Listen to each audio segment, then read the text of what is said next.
HTA.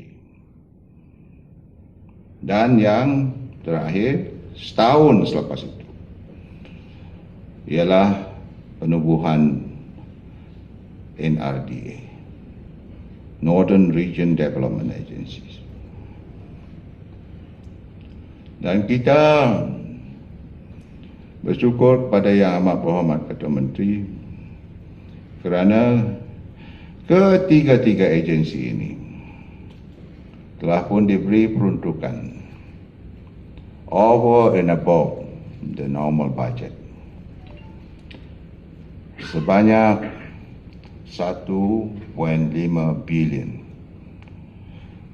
untuk satu-satu agensi ini. Dan kita juga diminta sebenarnya untuk melaksanakan projek-projek dengan peruntukan yang diberi untuk tempoh 2 tahun. Dan ada yang mungkin lebih daripada itu yang melibatkan projek besar-besar, ya, seperti pembinaan jalan raya, cadangan untuk membina lapangan kapal terbang. Ianya tidak akan boleh siap dalam tempoh 2 tahun, mungkin mengambil masa. Secara generalnya, secara umumnya, kita diminta untuk melaksanakan dalam tempoh 2 tahun. Tetapi dengan MCO kita juga terjejas. Ada projek-projek yang sudah dilaksana sebelum MCO dan ada yang dalam perancangan kita nak mula tetapi MCO dikuatkuasakan. Banyaklah projek-projek yang terlewat. Jadi untuk sektor pertanian di bawah NRDA kita juga memberi peruntukan. Walaupun fokus utama kita untuk peruntukan ini ialah untuk melaksanakan kemudahan infrastruktur dan amenities. Tapi sektor pertanian, penternakan dan perikanan juga kita bagi peruntukan. Melalui NRDA kita telah pun meluluskan, Yang Amat Berhormat Ketua Menteri juga meluluskan sebahagian daripada peruntukan NRDA. Satu ialah untuk menaik taraf stesen penternakan kerbau Meragang 2 juta. Menaik taraf pusat pembiakan kerbau juga di Meragang sebanyak 7 juta. Ini adalah selaras dengan aspirasi kerajaan untuk menjadikan bahagian Limbang ini sebagai pusat pengeluaran kerbau bagi negeri Sarawak ini. Dan kita juga memberi peruntukan sebanyak 3 juta di bawah NRDA ini untuk kita menaik taraf stesen perikanan darat di Punang sebanyak 3 juta. 4 juta diberi untuk kita membangunkan Organic Valley bagi kawasan di Long Semado dan Bekelalan. Saudara dan saudara sekalian,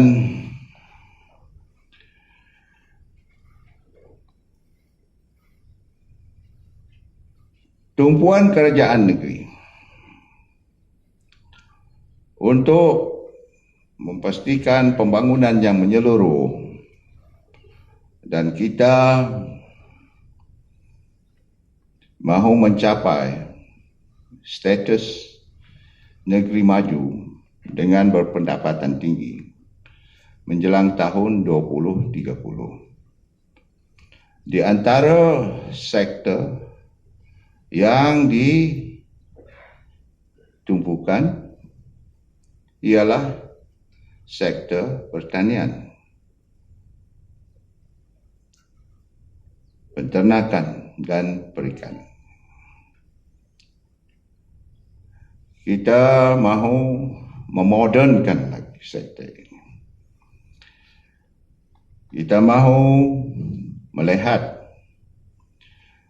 aplikasi di kalangan bukan sahaja private sector, syarikat-syarikat besar.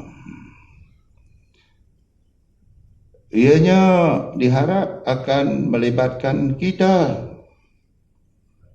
orang-orang kampung, orang-orang di rumah-rumah panjang, di kawasan pesisiran, di kawasan pendalaman, supaya kita menggunakan kaedah-kaedah baru dalam usaha kita untuk meningkatkan lagi productivity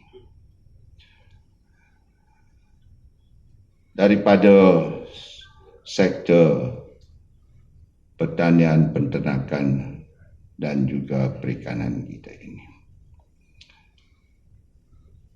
Sekarang ini dunia sudah jauh berubah dan kita mempunyai teknologi yang boleh kita guna pakai untuk kita menambah lagi productivity. Bukan saja kita harus terlibat dalam upstreamnya, kita tanam, peliharalah kerbau. Dan kita buat aquaculture, cash culture, kita ke laut, nangkap ikan macam-macam. Tapi kita mau masyarakat kita juga terlibat dalam bidang downstream yang akan membantu kita untuk menambah nilai daripada hasil-hasil pertanian, peternakan dan perikanan kita. High value added downstream activities. Kita boleh bermula dengan memproses hasil-hasil pertanian kata ni, misalnya pisang itu. Kalau ia dijual setanduk macam itu, berapa saja harganya? Kita tahu berapa harganya. Tetapi kalau kita prosesnya untuk dijadikan sebagai chip kah, macam-macam. Mungkin kalau setanduk itu harganya RM20 kah misalnya. Kalau kata ni prosesnya dan ianya akan menambah nilai. Mungkin setanduk itu dapat kata ni hasilnya RM100, RM200.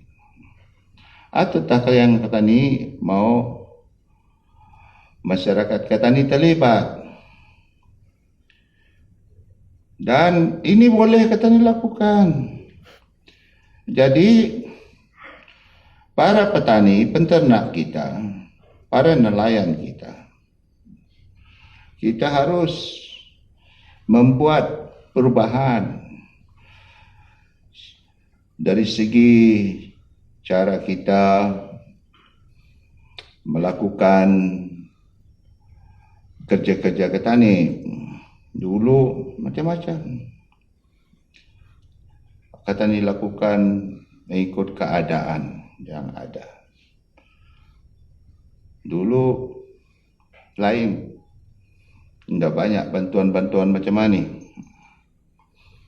Di sekitar mungkin ada yang hadir ni tahu, tapi generasi petani yang baru ni mungkin dah tahu. Petani dulu kalau berpadi tu, petani terpaksa menggunakan parang lah, ya, dengan tenaga kita menggunakan tangan dan sebagainya. Kalau akan membuka kawasan itu, petani memakai kapak saja, menabang kayu. Sekarang ini sudah macam-macam. Dan dunia jauh berubah. Teknologi sudah jauh berkembang. Jadi, untuk bis kita akan berjaya, walaupun petani di kampung ke, di rumah panjang ke, di kawasan pesisiran ke, di kawasan pendalaman ke, kalau petani benar-benar dapat mengubah suai cara kita sejajar dengan perkembangan teknologi. Misalnya menggunakan patigasi. Walaupun kita tidak punya tanah yang luas, petani boleh mempertingkatkan produktiviti kita dengan menggunakan teknologi. Ini dah yang disebut sebagai pemodanan agriculture. Pemodanan agriculture. Jadi, kalau petani sungguh-sungguh, insya-Allah kita akan berjaya. Sebab itulah saya dalam NRDA, di antara yang dapat kita pulihkan ialah skim-skim DID itu. Banyak skim-skim DID kata ni. Ada sudah yang mempunyai basic infrastructure. Tapi banyak juga skim-skim DID ni. Ada yang baik diteruskan usaha-usaha pertanian. Ada juga yang ada cuma rumput-rumput yang tumbuh. Rumput-rumput yang tumbuh. Itu saja. Banyak yang kena abandon.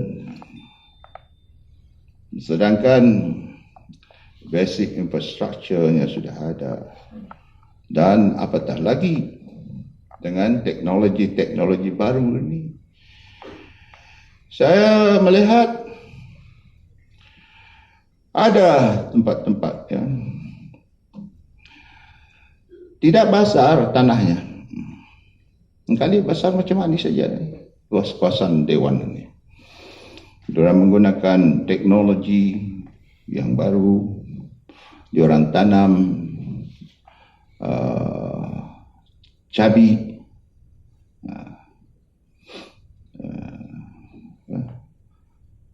Dan mereka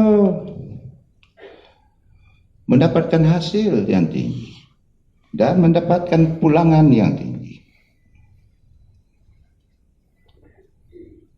Walaupun mereka terpaksa sewa tanah. Petani ini banyak tanah. Banyak tanah. Ada yang tidak diusahakan. Tapi berebut-rebut kerana tanah. Kadang-kadang orang yang menuntut, daripada terbit matahari hinggalah terbenamnya matahari. Seolah-olah dia yang punya keseluruhan negeri ini. Berkelahi pun ada. disebabkan masalah itu. Tapi kalau kata ni menggunakan aplikasi yang baru, menggunakan teknologi, walaupun tak ada kata ni David, kita berusaha bersungguh-sungguh, insya-Allah ya, kita akan dapat mempertingkatkan produktiviti kita itu. Dan seperti yang dikatakan oleh saudara Jafarudin tadi, kita sedang dalam pelaksanaan untuk membuat pusat pengumpulan hasil-hasil pertanian. Dan juga di beberapa tempat kita akan melaksanakan beberapa pusat seperti Anjung Usahawan dan beberapa kemudahan untuk kita memasarkan produk-produk kita. Untuk kita juga terlibat dalam bidang pemrosesan. Tapi kalau bis kita tidak ada dapat menghasilkan dengan kualiti yang baik, apa akan dikumpul? Apa akan dikumpul? Adalah buah pisang. Untuk bulanan ini dapat kata ni membekalkan mungkin setan, 2 tan. Lepas satu tidak ada. Lepas satu tidak ada lagi. Dapat kata ni membekalkan nanas kah, setan, 2 tan. Misalnya lah, ini sebagai misalan saja. Untuk bulanan ni, bulanan tu. Tapi tidak ada konsisten. Tujuannya kita melaksanakan semua kemudahan-kemudahan seperti ini. Collection center, pusat pengumpulan ini ialah untuk membantu bis kita supaya hasil-hasil pertanian ini bukan sekadar untuk pasaran di keliling petani saja.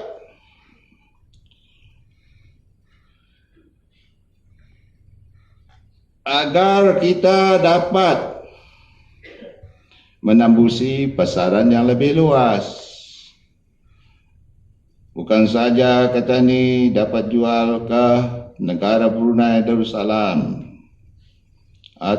Dan kita dapat menembusi pasaran-pasaran yang lebih besar seperti negara China ke negara-negara lain. Itu matlamat kita, nak bantu kita, nak bantu masyarakat kita. Tetapi ianya mesti konsisten. Ada jaminan bahawa supply kita akan berterusan. Kalau sekejap ada, sekejap tidak ada, macam mana? Kata ni kan coba bantu untuk nak menembusi pasaran-pasaran yang lebih luas. Jadi bis kita, walaupun kata ni orang kampung, orang luar bandar, tetapi kalau kita bersikap seperti mana ahli-ahli perniagaan, the private sector melaksanakan sesuatu, kita juga melaksanakannya secara private sector melakukannya, insya-Allah ya kita boleh berjaya. Saya tak mau melihat. Dan ini berlaku dulu. Bagi baja, jual baja.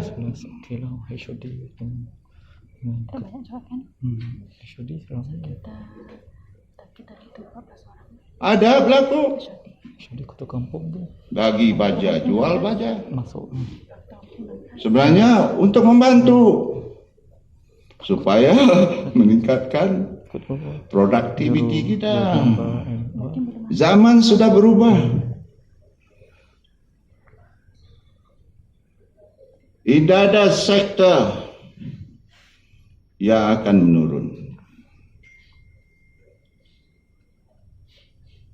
Mungkin dalam tempoh MCO ini disebabkan oleh pergerakan agak terbatas, mungkin ianya berlaku. Selagi katanya ini mau hidup, selagi itu tak katanya mau makanan.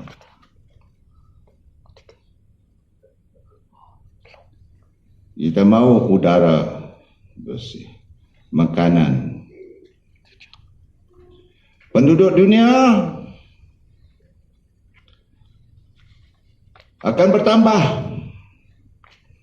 Penduduk dunia akan bertambah. Dan kesuburan tanah juga banyak yang terjejas. Dari segi keluasan kesuburan tanah terjejas. Terjejas kerana apa? Kerana climate change. Climate change. Dan ada keluasan tanah mungkin akan tenggelam. Berlaku El Nino. Ya. Dan ini sedikit sebanyak menjejaskan kesuburan tanah kita.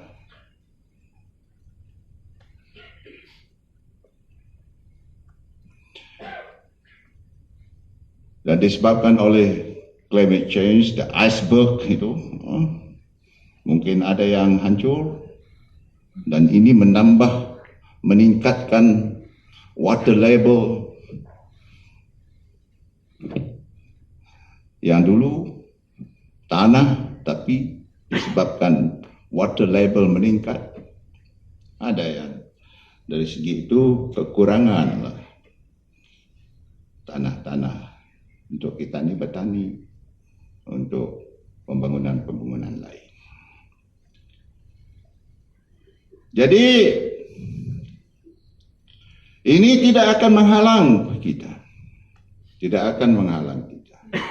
untuk meningkatkan produktiviti, asalkan kita menggunakan teknologi baru. Dan teknologi ini sudah ada, IoT-nya macam-macam, yang membantu kita untuk meningkatkan produktiviti kita. Dan sekarang generasi baru kita, bukan saja kita di sini, di negara-negara lain, apatah lagi negara-negara membangun, mereka begitu conscious terhadap keselamatan produk-produk makanan kita, health conscious. Jadi kualiti produk-produk kita harus menepati standard. Kalau kata ni kan menembusi pasaran-pasaran yang lebih luas. Ini adalah hakikat. Sebab itu banyak yang mahu hasil-hasil pertanian, penternakan, perikanan kah, daripada yang organik.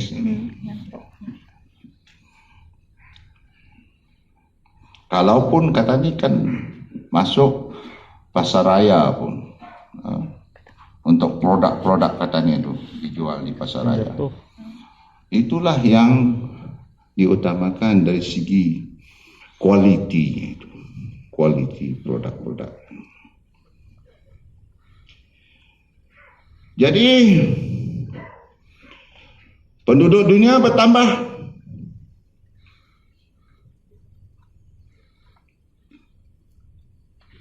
dan dengan itu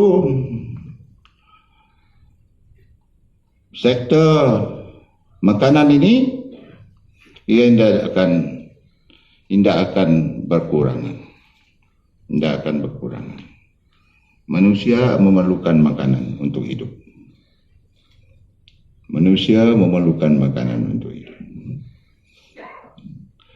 Hari ini negara kata ni Sarawak tidak terkecuali.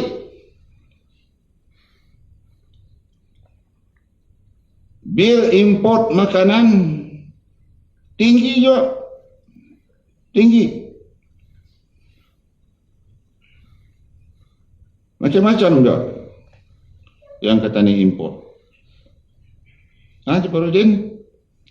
Betul Cik Farudin? Walaupun aku bukan Menteri Pertanian, tahu juga tahu. Kata ni mempunyai tanah yang luas. Tapi kata ni pun banyak yang import.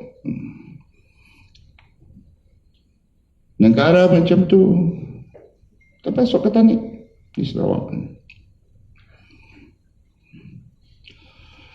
Jadi aspirasi kata ni ialah untuk menjadikan negeri ini dibangunkan dalam sektor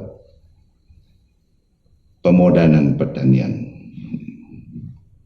penternakan dan perikanan ini. Dan kita mahu, dan itulah aspirasi kita, supaya kita akan menjadi net exporter. Pasarannya luas, dan ini sudah tentu memberi peluang kepada kita. Jadi saya berharap kita akan gunakan sebaik-baiknya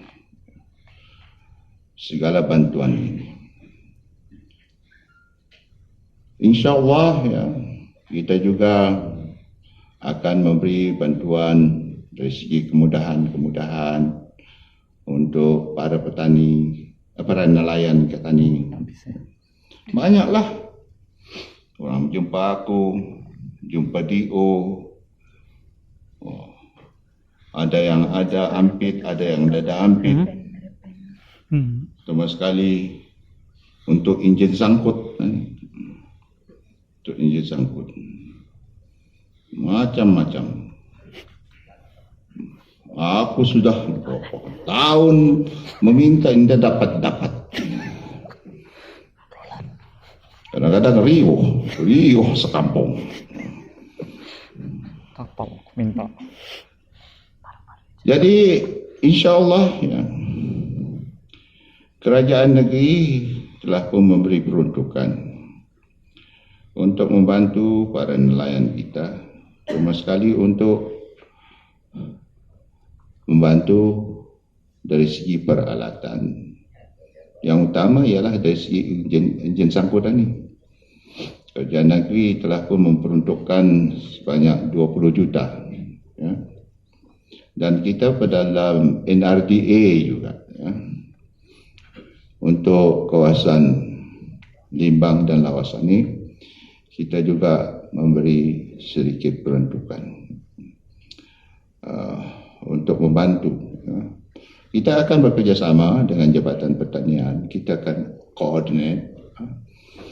Indahlah Siano ini sudah diberi mendapatkan bantuan daripada Jabatan Pertanian, dari NRDA ia juga dapat macam itu.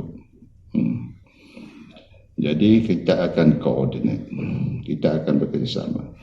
Mana yang dapat dibantu melalui peruntukan Jabatan Pertanian atau daripada Jabatan Pertanian, dan mana yang dapat Ketani bantu daripada NRDA, Ketani bantu daripada NRDA. 20 juta tu bukan untuk Ketani saja, atau untuk seluruh negeri Sarawak, untuk seluruh negeri Sarawak. Jadi peruntukan untuk NRDA ini khusus untuk Ketani di kawasan Limbang dan Lawas ini. Jadi ianya melibatkan ramai orang, ya. Kita mungkin akan mendapat masalah juga, upaya dari segi mencari supplier, pembekal. Kalau cuma dalam 100 unit saja, okey juga. Tapi kalau ianya melibatkan ratusan unit, 600 kah misalnya, itu untuk Ketani saja. Di sini ini, sama ada pembekal bersedia atau tidak untuk membekalkan enjin sebanyak macam itu. Jadi harap kita beritahulah orang-orang Ketani, harap faham, sabar. Sebab dalam melaksanakan macam ini duit kerajaan. Duit kerajaan, bukan awang tangah yang mengeluarkan dari poketnya sendiri, bukan YB Paulus yang mengeluarkan dari poketnya sendiri. Jadi kita kena laksanakan ikut prosedur yang ada. Jadi bis kita sabar-sabar. Tahu kok, kadang-kadang pacah telinga, disalak-salak. Aku Datuk, belum ada, sudah bertahun-tahun aku mohon. Tidak juga ada, tidak juga aku hampit. Yang lain hampit, aku tidak hampit. Jadi aku pahamlah, ya. Dan untuk dapatkan peruntukan ini bukan senang. Itu sebabnya yang amat berhormat Ketua Menteri, sebab hasratnya mau membantu rakyat, coba sedaya upaya bagaimana nak meningkatkan pendapatan negeri.